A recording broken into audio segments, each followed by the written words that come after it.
गढ़ भगत एमलीच पिया से आमलेचो चालन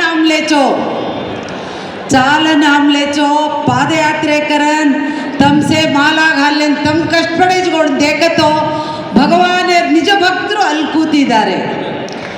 ನಾವು ವೇದಿಕೆಯಲ್ಲಿ ಕೂತಿರೋದಾದ್ರೆ ಭಕ್ತರು ಇರಬಹುದು, ನಿಮ್ಮಷ್ಟು ಕಷ್ಟದ ಭಕ್ತರಲ್ಲ.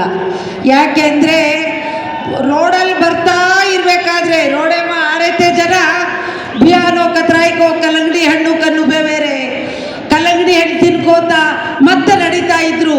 ಬಿಸಿಲಲ್ಲಿ ಕೂರೋದು ಪುನಃ ನಡೆಯೋದು. ನಿಜವಾಗ್ಲೂ ಸೇವಾಲಾಲ್ ಮರಿಯಮ್ಮ ಯಾಡಿ ಕೊಟ್ಟಿರ್ತಕ್ಕಂಥ ಈ ನನ್ನ ಜನಾಂಗದಲ್ಲಿ ಹುಟ್ಟಿರ್ತಕ್ಕಂಥವ್ರು ನಾವು ನಿಜವಾಗ್ಲೂ ಧನ್ಯರು.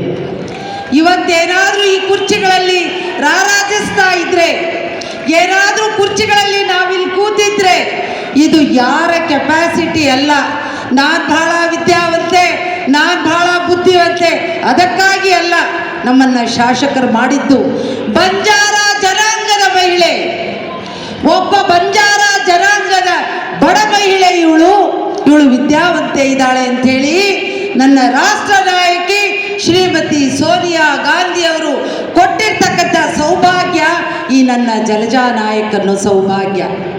ಅವರು ಅವತ್ತೇ ಹೇಳಿದರು ನನಗೆ, जलजा बार बार दिल्ली नहीं आना, सोनिया जी को देखने के लिए बार बार दिल्ली नहीं आना, तुझे इसलिए मैं एमएलसी बना रही हूँ, तू एक गरीब महिला है, तू एक एजुकेटेड है, खेड़ों में रहने वाली बंजारा बहनों के साथ मिलके काम कर, बाद में बता मेरे बंजारा लोगों के लिए क्या होना है क्या नहीं होना है, इसीलिए दिल्ली आना.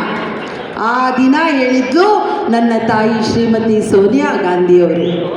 ನನ್ನೆಲ್ಲ ಅಣ್ಣ ತಮ್ಮ ನನ್ನ ತಾಯಂದ್ರಲ್ಲಿ ಒಂದು ಅರಿಕೆ ಏನಂದರೆ, ಸ್ವಾಮಿ ನಾವು ಭಿಕ್ಷೆ ಬೇಡಲ್ಲ, ಲಂಬಾಣಿ ಜನಾಂಗ ಹೇಗೆ ಅಂದರೆ ಮಾಡು ಇಲ್ಲವೇ ಮಡಿ, ಮಾತು ಕೊಟ್ಟಿದ್ದೀವಿ ಅಂತಂದರೆ ಆ ಮಾತಿಗೆ ಭದ್ರಾಗಿ ನಿಲ್ತೀವಿ.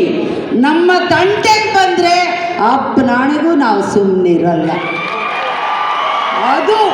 ಅದು ನನ್ನ ಜನಾಂಗ.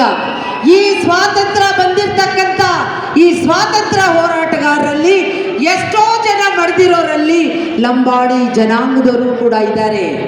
ಯಾಕೆ ಅಂದರೆ ಲಂಬಾಣಿ ಜನಾಂಗದವರು ಲದಡಿಯಲ್ಲಿ ನಾನು ಇದನ್ನು ಸುಣ್ಣ ತಗೊಂಡು ಹೋಗ್ತಾ ಇದ್ದೀವಿ ಸ್ವಾಮಿ, ಈರುಳ್ಳಿ ತಗೊಂಡು